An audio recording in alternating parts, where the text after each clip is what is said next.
दोस्तों, भोलेनाथ जिसे दिगंबर, दानी, महादेव या फिर देवादिदेव भी कहा जाता है। दोस्तों, महादेव के ही इस धरती पर बहुत सारे आश्चर्यचकित कर देने वाले और रहस्यमयी मंदिर है।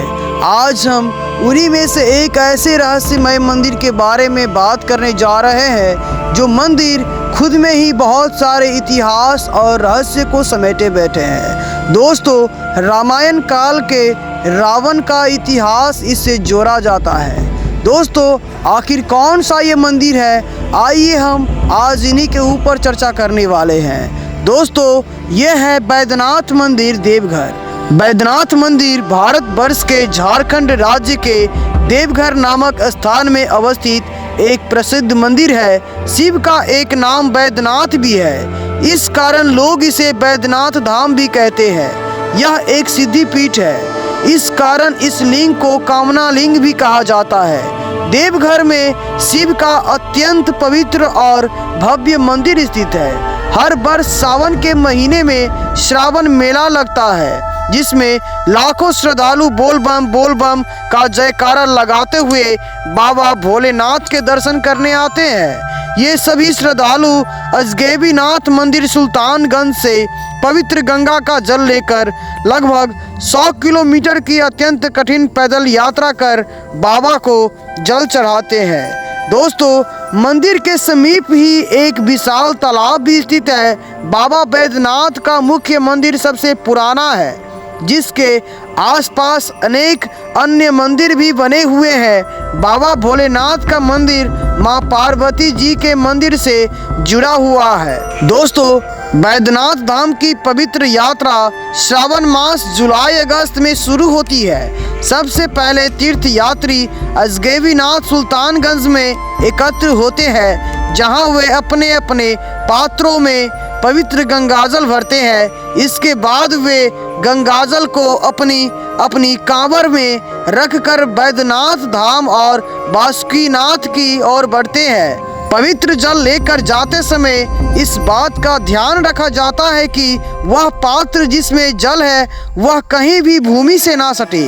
दोस्तों, और भी हम बात करें अगर स्थापना की कथा के बारे में, यानी कि इस बाबा बैद्यनाथ धाम के मंदिर का स्थापना किस तरह से हुआ है और किसने किया है, तो कहा जाता है कि इस लिंग की स्थापना का इतिहास यह है कि एक बार राक्षस राज रावण ने हिमालय पर जाकर शिव जी की प्रसन्नता के लिए घोर तपस्या की और अपने सिर काट कर शिवलिंग पर चढ़ाना शुरू कर दिए।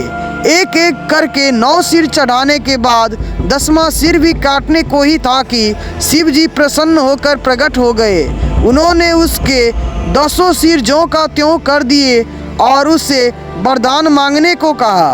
रावण ने लंका में जाकर उस लिंग को स्थापित करने के लिए उसे ले जाने की आज्ञा मांगी। शिव जी ने अनुमति तो दे दी, पर इस चेतावनी के साथ दी कि यदि मार्ग में इसे पृथ्वी पर रख देगा तो वो वहीं अचल हो जाएगा। अनंतो गत्वा वही हुआ। रावण शिवलिंग लेकर चला, पर मार्ग में एक चिता भूमि आने पर उसे लघु शंका निवृत्ति की आवश्यकता हुई। रावण उस लिंग को एक व्यक्ति को थमाकर लघु शंका निवृत्ति करने चला गया।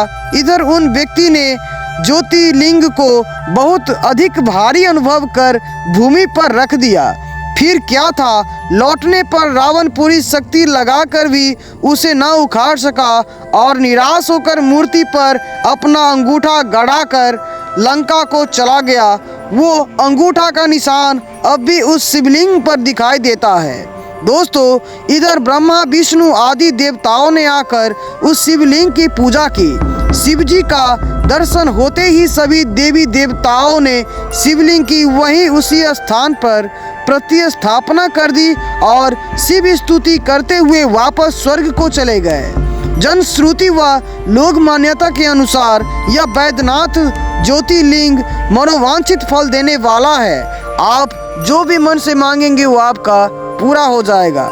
दोस्तों, सरदार पंडा की सूची के बारे में अगर बात करें तो सबसे पहले थे मुकुंद झा, उसके बाद जुदन झा, फिर मुकुंद झा दूसरी बार बने, फिर चिक्कू झा, फिर रघुनाथ झा 1586 में, फिर चिक्कू झा दूसरी बार बने, फिर मल्लू, फिर सेमकरण झा सारेवार, फिर सदानंद, फिर चंद्रपानी, फिर रत्नपानी, फिर जयनाथ झा, फिर वामदेव, फिर यदुनंदन, फिर टीकाराम 1762 तक, फिर देवकी नंदन 1782 तक, फिर नारायण दत्त 1791 तक, फिर रामदत्त 1810 तक, फिर आनंद दत्त ओझा 1810 तक, फिर परमानंद 1810 से लेकर 1823 तक, फिर सर्वानंद 1823 से लेकर 1836 तक, फिर ईश्वरी नंद ओझा 1876 तक, फिर शैलजानंद ओझा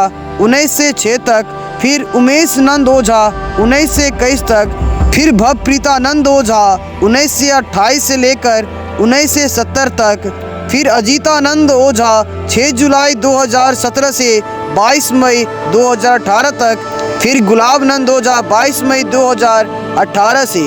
मंदिर के मुख्य आकर्षण के बारे में अगर हम दोस्तों बात करें तो सबसे पहले देवघर का शाब्दिक अर्थ है देवी देवताओं का निवास स्थान। देवघर में बाबा भोलेनाथ का अत्यंत पवित्र और भव्य मंदिर जो स्थित है, इसीलिए हर साल यहाँ कई लाखों करोड़ों में भक्तों की भीड़ जमा होती है सिर्फ और सिर्फ महादेव का दर्शन पाने के लिए। दोस्तों, कहा जाता है कि यहाँ जो भी व्यक्ति अपनी कामनाएं लेकर आते हैं उनकी कामनाएं जरूर पूरा होती है, तभी तो इनको कामना लिंग भी कहा जाता है। बैद्यनाथ धाम में महाशिवरात्रि व पंचशूल की पूजा के बारे में अगर हम बात करें तो दोस्तों शायद आपको मालूम है या नहीं, पर आपको बता दूं कि भारत में झारखंड के देवघर जिले में स्थित बैद्यनाथ का मंदिर है। विश्व के सभी शिव मंदिरों के शीर्ष पर त्रिशूल लगा दिखता है, मगर बैद्यनाथ धाम परिसर के शिव पार्वती, लक्ष्मी नारायण व अन्य सभी मंदिरों के शीर्ष पर पंचशूल लगे हैं। दोस्तों, यहाँ प्रति वर्ष महाशिवरात्रि से 2 दिनों पूर्व बाबा मंदिर माँ पार्वती व लक्ष्मी नारायण के मंदिरों से पंचशूल उतारे जाते हैं। इस दौरान पंचशूल को स्पर्श करने के लिए भक्तों की भीड़ उमड़ पड़ती है। बैद्यनाथ धाम परिसर में स्थित अन्य मंदिरों के शीर्ष पर स्थित पंचशूलों को महाशिवरात्रि के कुछ दिनों पूर्व ही उतार लिया जाता है। सभी पंचशूलों को नीचे लाकर महाशिवरात्रि से एक दिन पूर्व विशेष रूप से उनकी पूजा की जाती है और तब सभी पंचशूलों को मंदिरों पर यथास्थान स्थापित कर दिया जाता है। इस दौरान बाबा व पार्वती मंदिरों के गठबंधन को हटा दिया जाता है। महाशिवरात्रि के दिन नया गठबंधन किया जाता है। दोस्तों, गठबंधन के लाल पवित्र कपड़ों को प्राप्त करने के लिए भी भक्तों की भीड़ उमड़ पड़ती है। महाशिवरात्रि के दौरान बहुत से श्रद्धालु अजगैबीनाथ सुल्तानगंज से कांवर में गंगाजल भरकर 105 किलोमीटर पैदल चलकर और बोल बम का जय घोष करते हुए बैद्यनाथ धाम पहुंचते हैं। दोस्तों, अगर आपके जीवन में भी मौका मिले तो अगर आप हिंदू धर्म से रिलेटेड है तो बाबा भोलेनाथ का देवघर यानी कि वहां जाने की इच्छा आप में जरूर होगी। दोस्तों, फिर बाबा बैद्यनाथ धाम का दर्शन करने के बाद भक्तों को बासुकीनाथ मंदिर में जाने का भी चलन चलती है। दोस्तों, बासुकीनाथ अपने शिव मंदिर के लिए जाना जाता है। बैद्यनाथ मंदिर की यात्रा तब तक अधूरी मानी जाती है जब तक बासुकीनाथ में दर्शन नहीं किए जाते। यह मान्यता हाल फिलहाल में प्रचलित हुई है।